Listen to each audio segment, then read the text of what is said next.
Hello everyone, my name is Abhishek and welcome to my Airbnb Data Engineering Project. In this project, I have built a complete end-to-end data pipeline using AWS Snowflake and dbt. The goal is to transform the raw Airbnb data into clean analytics-ready dataset following the Medellin architecture in the form of bronze, silver, and gold layers. I'll walk you through how data flows from AWS S3 into Snowflake and how dbt handles the transformations and how we apply the incremental loads, snapshots, and data quality tests. This project shows how the modern data tools works together using the cloud for scale and simple SQL transformations to give clear and reliable insights into Airbnb business. So let's dive in and explore the architecture and the code structure and the execution results step by step. Okay, now I would be explaining about the project architecture. So first we have a data source here, then we have a bronze layer, and then we have a silver layer here in the dbt environment and a gold here as well in the dbt, which has one big table here and the star schema as well. We also have a security feature here as well as the version controlling. So in short, I would be explaining the architecture to you. So first we have a data source. It's in the form of AWS S3 bucket. So the data pipeline starts with the Airbnb data stored as a CSV files in the AWS S3 bucket. Then these files act as a source layer, the foundation layer of the data pipeline. Then the data will move towards the bronze layer, which has the Snowflake environment plus the SQL's transformations. The data from S3 is loaded into the Snowflake using AWS IAM rules and the Snowflake stages. This bronze layer stores raw data with minimal cleaning, mainly for the ingestion and validation purpose. This ensures that you always have a copy of the original data before transformation begins. Then from the bronze layer, the data will move to the silver layer where we have the metadata driven pipeline connected with the help of dbt. So here dbt, that means the data build tool, takes over and it applies the business logic, does the cleaning and enrich the data using SQL models. The metadata driven pipeline automates the transformation based on the configuration files, that is YAML files, and ensuring the consistency and scalability in the project. Then from the silver layer, data will move to the gold layer, which has OBT, that is one big table in the dbt environment. So dbt combines cleaned data into one big table and unifies the data set containing all the key Airbnb metrics like booking, host, listings, and fees that we'll see later. And from this OPT, dbt builds a star schema separating the fact table and the dimension tables. So fact would include quantity amount like booking, revenue, and the dimension tables would include host and lineages, etc. So this structure supports the efficient analytics and business intelligent reporting tool. So this we also have a version control and security feature here throughout this project, and it is managed through GitHub, ensuring the version control and collaboration with the other teams. Snowflake's security feature, roles and permissions and encryption protects the data integrity and access part. So, in summary, I would like to summarize this architecture and show how the raw data moves from S3 bucket to Snowflake bronze layer to the dbt silver layer to the dbt gold layer, ending into a clean and secure analytics ready warehouse. And it's a modern cloud based stack that scales, automates, and easy to maintain. So, to begin with the project, you should already have an account with the AWS and Snowflake as well. So I'll not show you how to create and set up an account here. You can do it by yourself. So we have three files here, the CSV files. First we have booking, hosts, and listing. I'll just open all these three and show you what all columns are present in these files. So in this booking CSV file, we have a booking ID, listing ID, booking date, nights booked, booking amount, cleaning fees, service fee, booking status, and created at. In the listing CSV file, we have listing ID, host ID, property type, room type, city, country, accommodates, bedrooms, bathrooms, price per nights, and created at. In the host file, we have host ID, host name, host since, is superhost, response rate, and created at. So now I'll show you how these files we upload into the S3 bucket. We have already created one bucket into Amazon S3. So I'll not create the bucket again, I'll just show you how to upload the files. So once we are into the console home of this S3, we just search here the S3. Search into this search bar, just write S3. This S3 service would appear. Just click on it and S3 management console would open up. So now if you see, I have already created one bucket here which is called as Snowflake bucket for Abhishek, which is for our Airbnb project. So I'll just open this bucket and just show you what all files are here. We have also created one source folder here. Inside that source folder we have all the 3 files. So how these files came here? Just by clicking on this upload button. Once we click on this upload button, it will just ask for the files. Add files here, and by adding the files or drag and dropping them down there, we'll just have the files in the S3 bucket. That's how we do it. So now our files are present in the Amazon S3 bucket.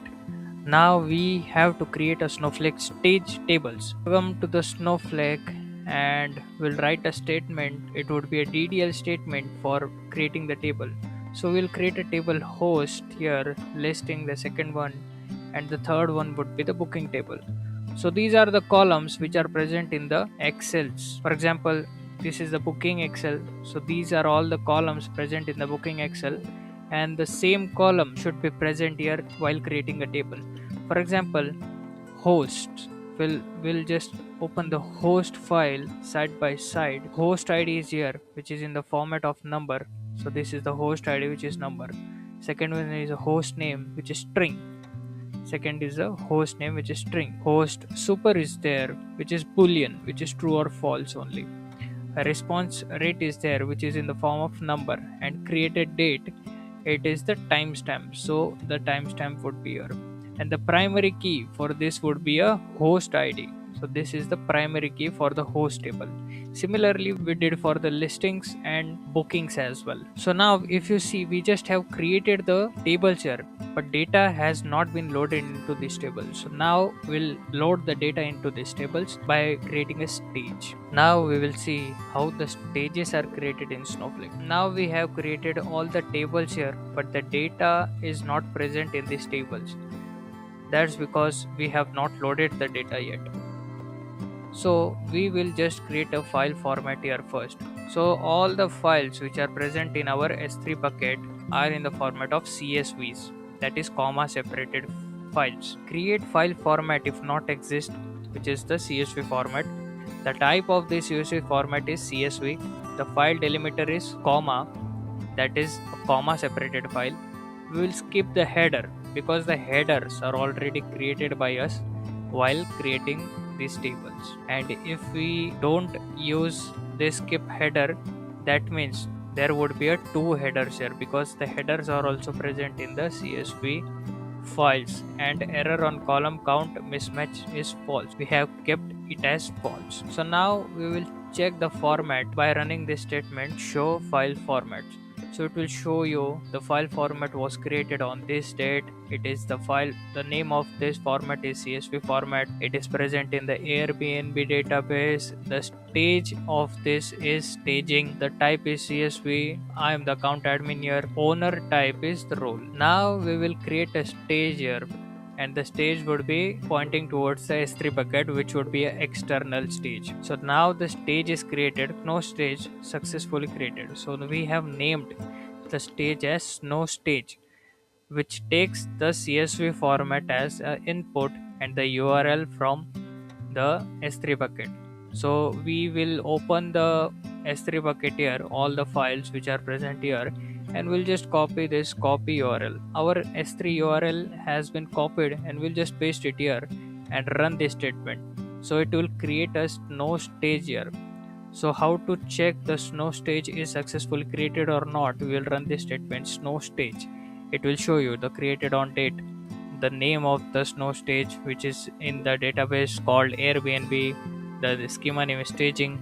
This is the URL. This is also pointing towards the external the type is external. That means this stage we have created it on Snowflake is an external stage which is pointing towards S3 bucket. The AWS Amazon Web Services is a cloud name, created the stage, and now we'll copy from the stage to our tables.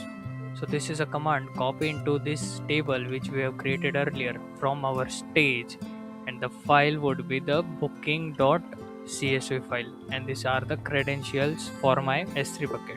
After running this data from this file, booking.csv file from the S3 bucket would copy into the booking table in my Snowflake. So this is for booking, this is for listing, and this is for the host. So now we will check if the data is correctly set in the tables or not. So I'll just run these first, use database Airbnb and schema staging.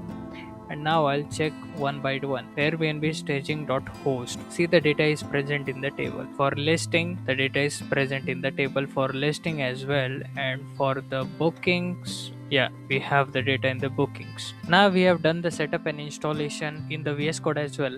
And I'll show you how the profiles.yaml looks for me. This is the project name we have kept as AWS dbt Snowflake project. The outputs would be the in the dev environment. So this is my account name. I have kept it hidden because I don't want you to see my account name, password, and the user ID. So database name would be Airbnb. Role is this. Schema from the dbt is from the Snowflake is dbt schema. Thread is 1. Type is Snowflake. Warehouse is compute warehouse, which we would be using to run any queries. This is my profile.yaml. Now I'll show you how my dbt project.yaml looks like.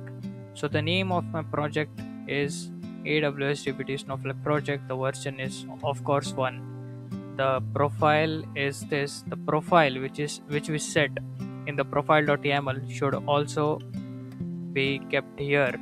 Model path is models, analysis, test, seeds, macros, and snapshot. This is the default. You don't have to change anything in the profile.yaml in this section. The clean targets, this is also the default. Don't change it. In the model section, we have the model name as AWS dbt Snowflake project. So this is the project name, and these are the models inside the models folder. So we have bronze, silver, and gold. The materialization default is in the dbt is kept as view, but now we have changed it to table for gold, silver, and bronze. And the schema name would be bronze for bronze. Schema will be the silver for the silver layer. Schema for gold would be the gold for the gold layer. Now we'll check if all the 3 layers are present in the database or not. So in the Airbnb database, we have bronze layer. Tables are present in the tables folder. That means the materialization is table. See the gold, all the tables are in the tables format, not the view. And in the silver schema, we have tables, and these 3 tables are present in the silver schema as well. Now we have to create a file called sources.yaml inside the sources and model folder. The name of the sources is staging, where the database is Airbnb, schema is staging, and these are all the tables present in this database in this table inside the Snowflake.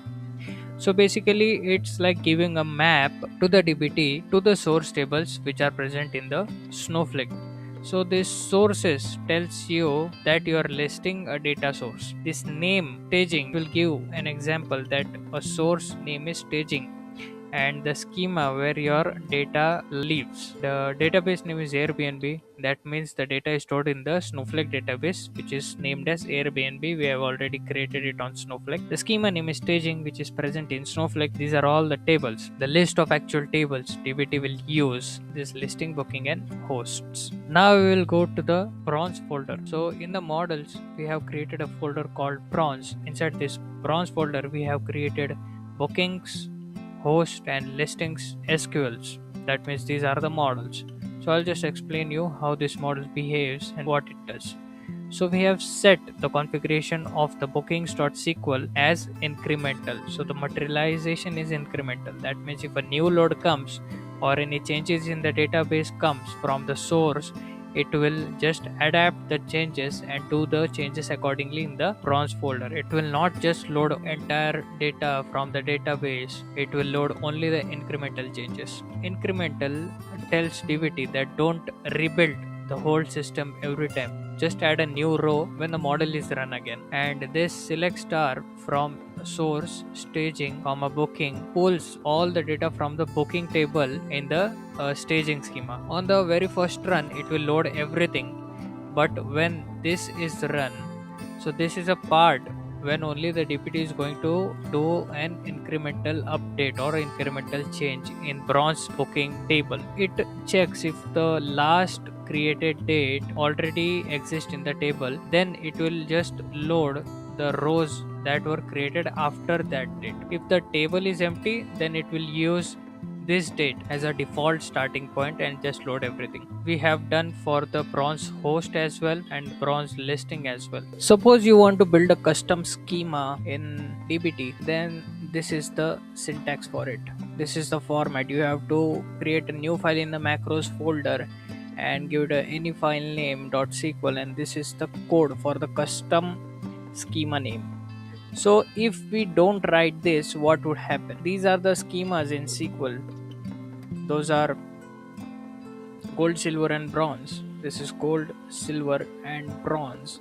But if you don't give any custom schema, then the schema would look like this, dbt schema.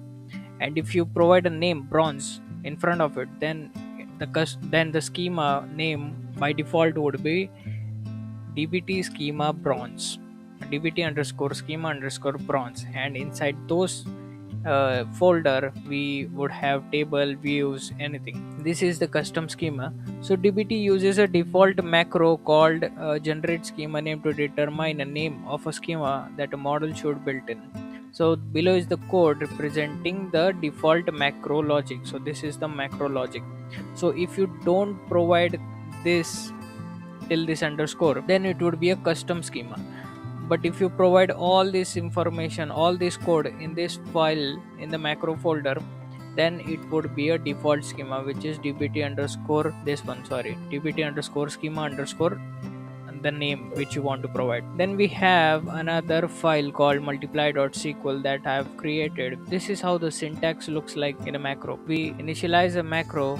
This is a macro name, macro multiply, and we have three arguments here called x, y and precision is basically decimal digit. So the macro name is tag here, which take one column as an argument, and we have written a switch case here.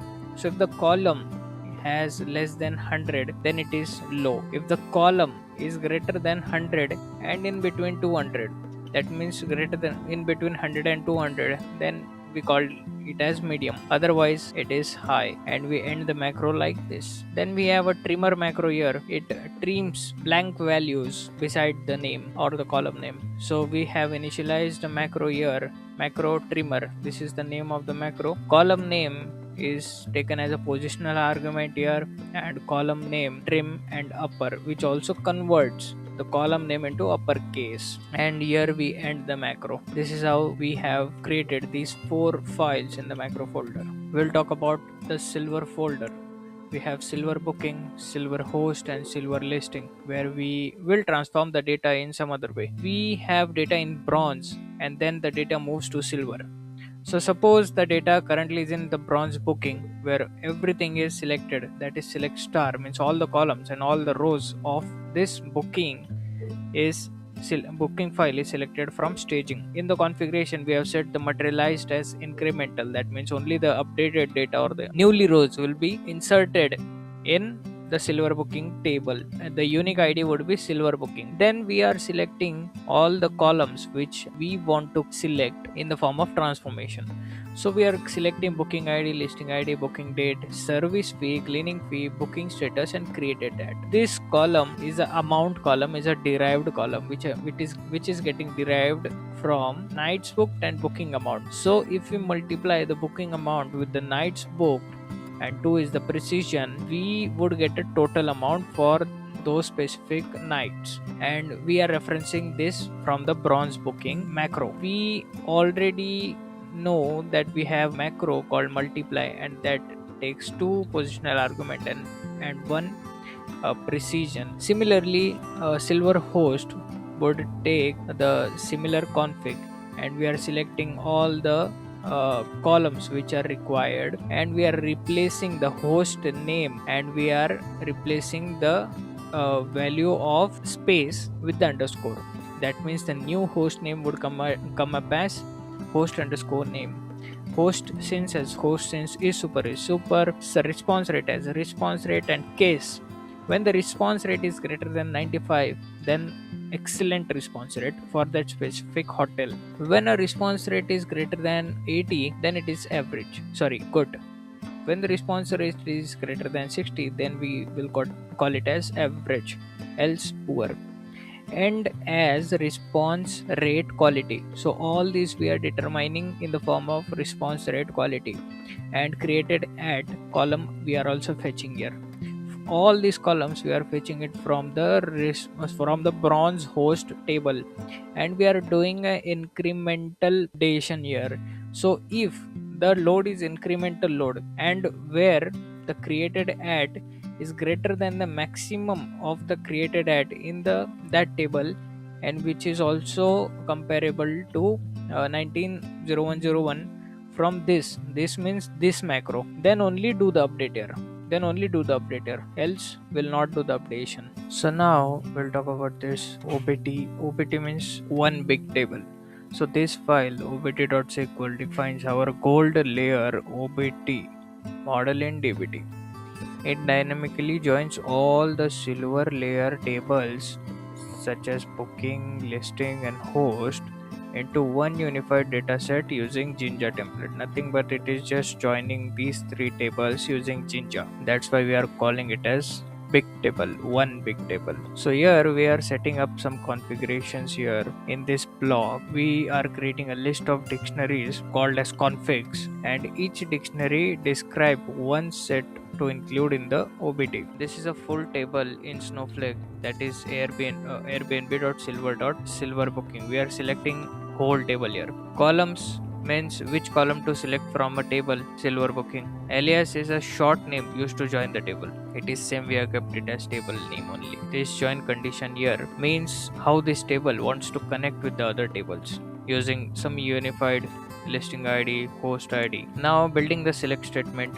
This select statement is basically running a for loop from the configs dictionary and selecting only the columns that are present in the loop. So this loop automatically lists all the columns from the each table, silver host, silver listing, and silver booking. And instead of just writing a long manual select statement, we have just built dynamically from our configuration. This loop ensures that all the joins are created automatically, no need to hard code them. Now that our OBT table is created and built, create a fact table with the help of OBT table. So in the fact table we are selecting OBT gold.obt, gold.dim listing, gold.dim host. I'll just explain what dim means after some time, but just look at this.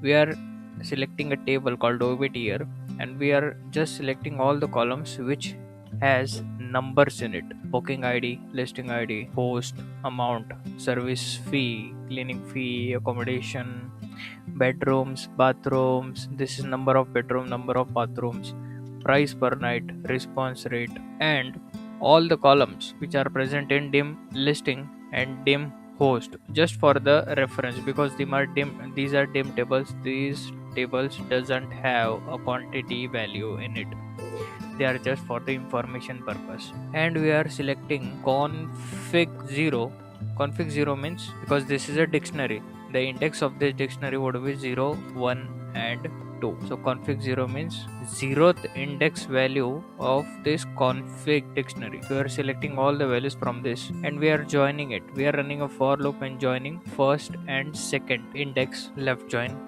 all the columns from first and second, depending upon their join conditions. And the fact table is also created here, so we'll just check what all columns this gold obt and fact has. So gold obt has all the columns from gold, from host, listing, and booking. And now gold obt, let's check it out what it has. Sorry, not the gold obt but gold fact. This should only contains the numerical values. So see, listing ID, host ID, amount is a numerical value, service fee, cleaning fee, accommodation, bedrooms, bathrooms, price per night, and response rate and booking ID as well. These are all the numeric values. Now I want to explain about these files. Bookings.sql, this is a ephemeral file, and dim underscore bookings.yaml, this is a snapshot. So I want to show how these two files are connected together, and how these together files show how your gold layer handles the ephemeral models, and how snapshot handles it from the backend in the dbt. This booking.sql is a ephemeral model, so we have a configuration here materialized as ephemeral and not the incremental, and we are writing a CTE here. CTE from object, we are referencing to OBT table here, and we are selecting only the columns which are required for this booking, that is booking ID, booking date, status, and created at, and we are selecting all these tables from the booking table. What this does is that this model does not create a table or a view in a Snowflake. It is just written in a SQL format in the model. So this is a model basically. It is a ephemeral model. Instead, dbt treats it as a temporary CTE. This is CTE, and it exists only when the another model or a snapshot in this case is running. So it is used to simplify the logic. You can reuse this query models without physically storing its output. So we are just writing a select statement here and referencing it to the dim models. Sorry, dim underscore booking.yaml in a snapshot. When a snapshot is run in this project, this will run or a reference to a bookings. That means this is referencing to this ephemeral model. dbt will inline this SQL directly into the model's query rather than just creating a separate table. So we'll talk about the snapshot now. dbt underscore booking.yaml. This is all the snapshot configuration. We have a name here, dim booking relation. This name dim booking is related to the is referencing to a bookings.sql from ephemeral model, and it tracks the historical changes in the data which is coming from booking model. And this snapshot uses the unique key strategy checks the created at timestamp to detect the latest updates, and valid to current is it's set for future date to mark the active records. So these snapshots are stored permanently in the Snowflake, and unlike the ephemeral models, a relation between both is basically the snapshot team underscore booking.yaml depends on the ephemeral model. We have referenced it here. When dbt runs a snapshot, it calls the referencing model, which is written here, and it will run directly in the snapshot query. So dbt then injects the SQL from bookings.sql directly into the snapshot query. The snapshot captures the result of that ephemeral query and stores them as a historical dimension or a slowly changing dimension table called as dim bookings. Dim bookings is basically table, can see it in the Snowflake as well. So in short, the ephemeral models prepares the data logic which is temporarily stored in the dbt, and this is a model which which we referenced it in our snapshot logic, and this snapshot saves the logic's output permanently for the history tracking. If any changes is valid till this state, then we will save the changes in the dim booking table. So why we use this ephemeral here? Why not the hard coded table or with a table with a physical output? So this ephemeral stores, it keeps the project clean. No need to create a intermediate table here. It improves the performance while dbt compiles, checking everything into one efficient query. It's ideal for the lightweight transformation, and this fits into the snapshot, not just a snapshot but the other models as well. So I'll just show you now how this dim table looks. So we have just created this dim booking table. I'll just run this and show you the output. Sorry, not this one but this one. So we have booking ID here, booking date, booking status, created at the dbt SCD ID. So SCD ID, this dbt will automatically create a unique SCD ID for each column. This is updated date, this is valid from and valid to.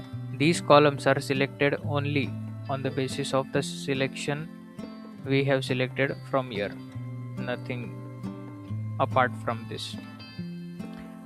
I'll just run the listing table now. See, we have listing ID, property name, room type, city, country, price per night. Listing created at dbt std id. This std id dbt automatically created by itself in this table, updated at valid from and valid to.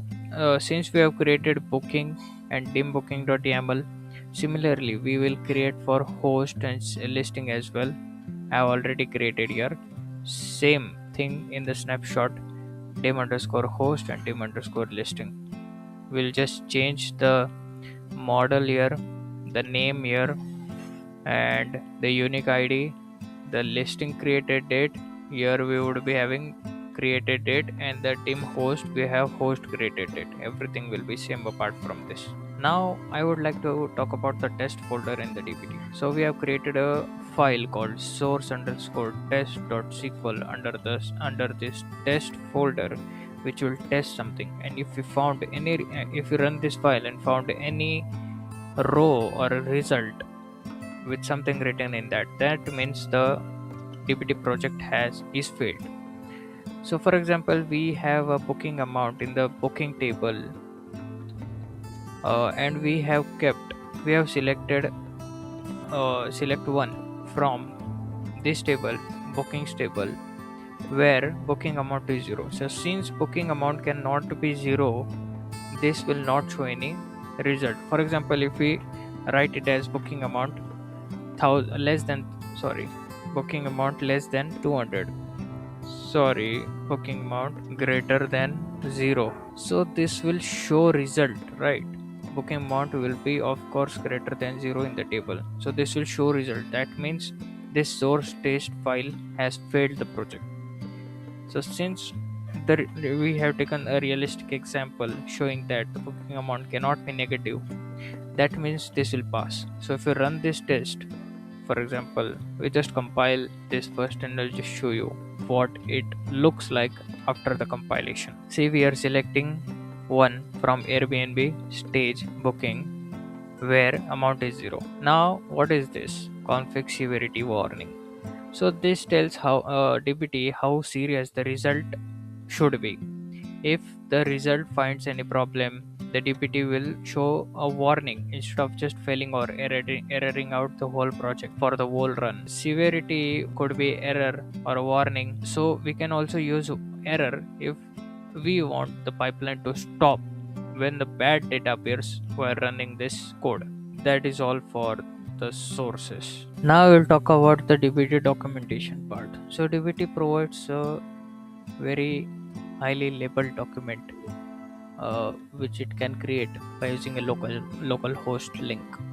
So how to generate the docs in the localhost? So first we will go inside the project here. There are two commands to run in the terminal. We'll just go inside the project first, copy this project name, cd, and we will run dbt docs generate. It will generate a documentation page for us in the localhost environment. So the documentation has been generated and it is in the target. So now we will try to run the localhost. So to start the localhost server, we have this command called dbt docs ser. This command will directly take us to the localhost page and it will run the localhost in our browser. So this is my default browser. If we open the staging, we have bookings, host and listing. So I'll just explain one. The tag is untagged. This is not to tag to anything as for now because this is in the listing. This is the account admin. That it is a table. It is inside the package, and the relation of this file in the database is it is stored in the staging schema. It is not enforced. The contract is not enforced, and the source is staging. It is approximately 202 KB. Last modified date is this, and row count is 5,000. Similarly, for host, row count will be 200, and for this it is 500. Now we'll go to the macros. Whatever we have written here, the macros, the analysis, the models, seeds, snapshot, test, it will show here. See, macro analysis, model, snapshot, test, everything is here and well documented. So we have explore, if else condition and loops here. So I'll just scroll down here. We have written this in the Jinja SQL. But if we see the compiled one, it looks like this. We are written, see, set columns, these three columns, we are setting a list here, and we are naming it as calls. So we are running a for loop inside the select statement for call in columns, print call. If the column is not the last, if it is not the booking dot amount, try running comma here, and if it is last, end the loop from referencing table. Referencing table, this is bronze one for this loop. Explore and if else is the different code here. Similarly, we have macros, all the three four macros here. Models, we have all the three, one bronze and gold, all the three macros. And inside the ephemerals, we have three macros as well. These are the ephemerals. That means it does not store any physical result. It is just written for logical use. Snapshot, we have three files here called dimension files. YAML, these are YAML files. Test, we have written a test as well. That means it will not error out, it will just show the warning that this selected code is showing us the warning. Now we look at the compiled one. See, select one from this table where the booking amount is 0. So this will not show any warning because booking amount is not 0 in neither of our table. Yeah, guys, this was all about our dbt project. Hope you liked it. Thank you so much for watching. See you in the another one. Thank you.